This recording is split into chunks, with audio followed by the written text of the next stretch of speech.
Kaya kayo guys, pag pumunta kayo ng Manila, huwag kayo magdadala ng gamit na marami.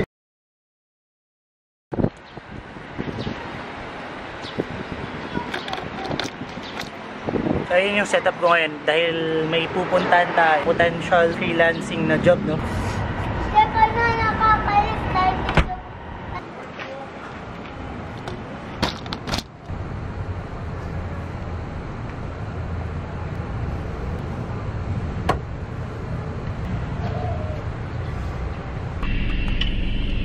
Pick up tayo konti.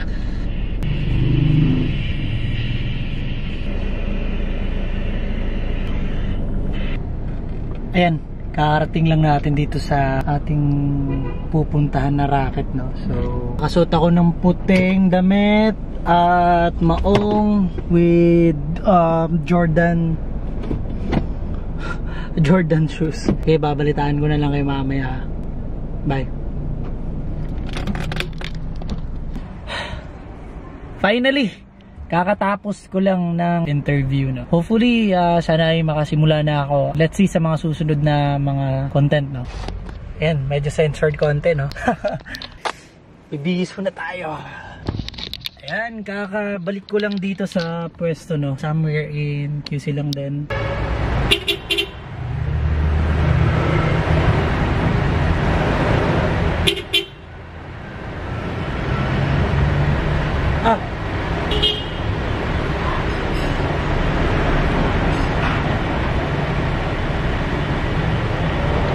Lipat muna tayo, kaya nakalis tayo.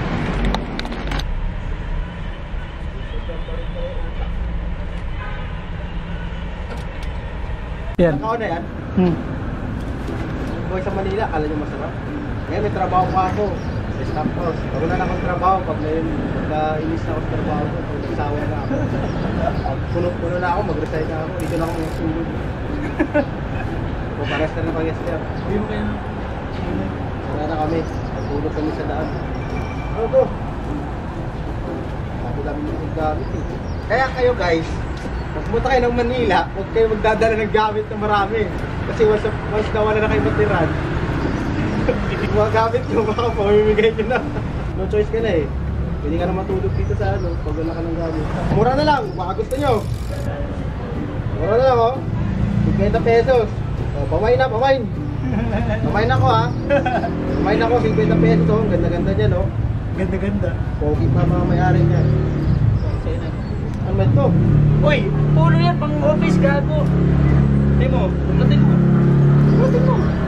Oh, mura lang. O guys ha, mura lang ha. 50 lang, pamain ako.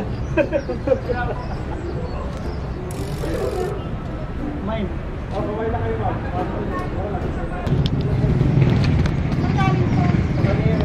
Ikaw dato, magkano? Magkano? Yan, dahil na kami. Ganda ko lang. Nag-vlog? Baka ma-vlog pa ako eh. Shout out! Oh, shout out! Shout out! Benta mo pa sana yung dato? Ha? Sa Gatos 2? Hoping po no, andyan pa rin po kayo para manood sa mga content ko no. Ang pupunuin natin to ng storytelling. And let's see how it works na tumira sa kotse. So ayun, maraming salamat sa panonood no. See you na lang sa ating mga susunod na content. Bye bye!